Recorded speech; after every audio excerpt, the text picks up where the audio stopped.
What's up, my friends? Mike Robertson here. Today, we are going to talk about what I call athletic pressing. So, a lot of times people will say, well, why should you bench press? Well, obviously, when you're young, spry, you want to get in the weight room, you want to push some weight.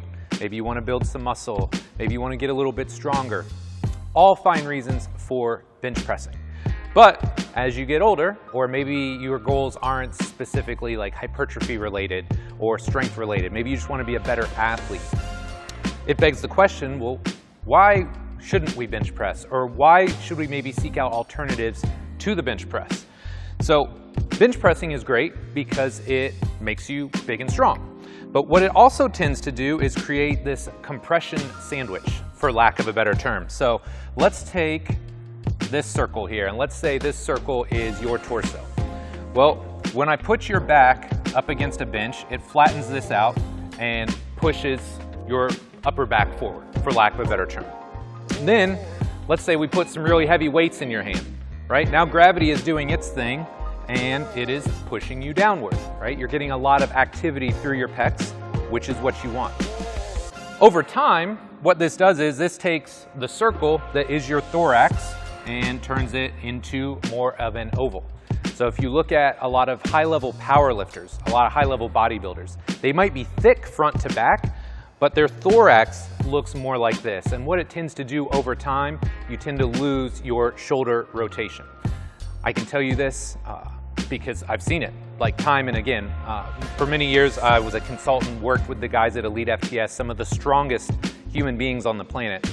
And while a normal shoulder should have about 180 degrees of range of motion, a lot of these guys were at 40, 50, maybe 60 degrees of total shoulder rotation. So not a lot of motion there. But what happens is the more rotation you have, the less able you are to produce force. So there's a trade-off. It's not that one is good or one is bad. You just have to know, if I'm trying to push a lot of weight, I probably want this compression sandwich, so to speak. But if I want to be able to move and turn and be a better athlete, there's a trade-off, and I want to make sure I've got some strength, but I maintain that ability to rotate as well. So when we start looking at our options, I'm not going to tell you that bench pressing is good or bad. You can make that choice. But just know and understand that there's a difference when we're talking about a bilateral bench press, something with a barbell. It's going to impact your ability to expand and or compress. So if you're familiar with Bill Harton's model, he talks a lot about this. But when you're using a barbell, and you've got that heavy weight in your hand, and then you've got those shoulder blades packed back and down when you're bench pressing, it really limits your ability to expand. So if you want to press weight, that's great. If you want to find options to maintain your ability to turn and rotate, there might be other options out there for you. Another concept that Bill talks a lot about is this idea of turning. Again, when I lock you in with both arms in this pronated, internally rotated position, I limit your ability to rotate. Again, great for force production, great for building big, showy muscles, but not so great if you want to maintain your ability to turn. It's one of the big reasons people over time, especially people that have shoulder issues, move from bilateral barbell pressing variations to more dumbbell variations. You maintain that ability to turn, right? Whether it's at your shoulders or, if we choose other options, through your thorax. Last but not least, shoulder position. When you are benching with a barbell, you are fixed in an internally rotated position.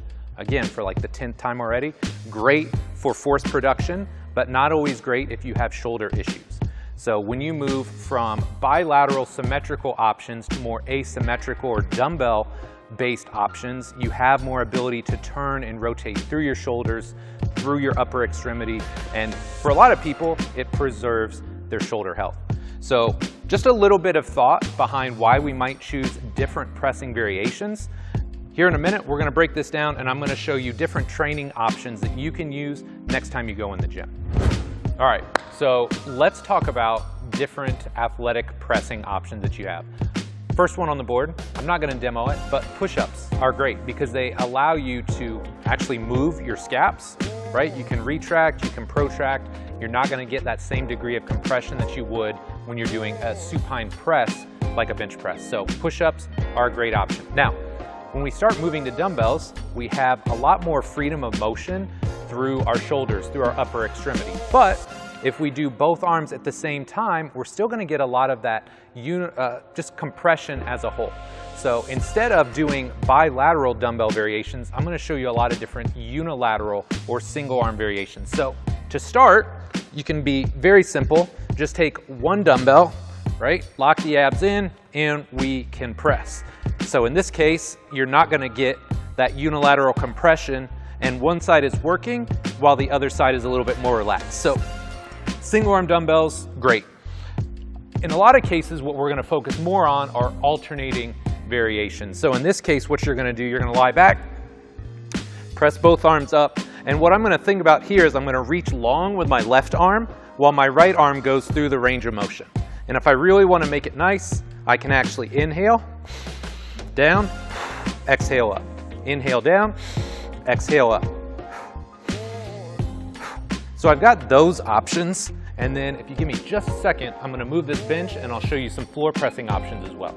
If you have any sort of shoulder issues, maybe a full range of motion bench press doesn't work for you. Instead, let's try a floor press. So what I'm going to do here, same basic idea. Go ahead, lay back, feet flat on the ground. I'm thinking about reaching long, same as before. We're going to inhale down, exhale, press up. The nice thing about the floor press is that it blocks that range of motion. So if you have pec issues, shoulder issues, and a standard version would hurt, you can do this, and generally it's going to be pain-free. Last but not least, we've got our glute bridge floor press. I love this. Number one, it just feels athletic. You're going to tie your lower body into the movement. Number two, if you don't have a decline bench, it's going to feel a little bit like a decline. So very easy on the shoulders and just feels like an awesome all-around lift. So when you do this, you want this AirX pad, and very important, you want your upper back supported, but you want your head and neck to be on the ground. So when I set up, I check my setup, and then come into this position here, lay back. You can see my feet are nice and stable, bridged up, coming down, inhale, exhale, press.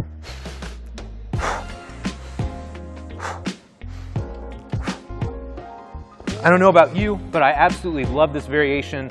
My athletes love it. It just feels like everything is tied together and working as a unit. So really hope you like these different options. Give them a shot. Definitely let me know what you think.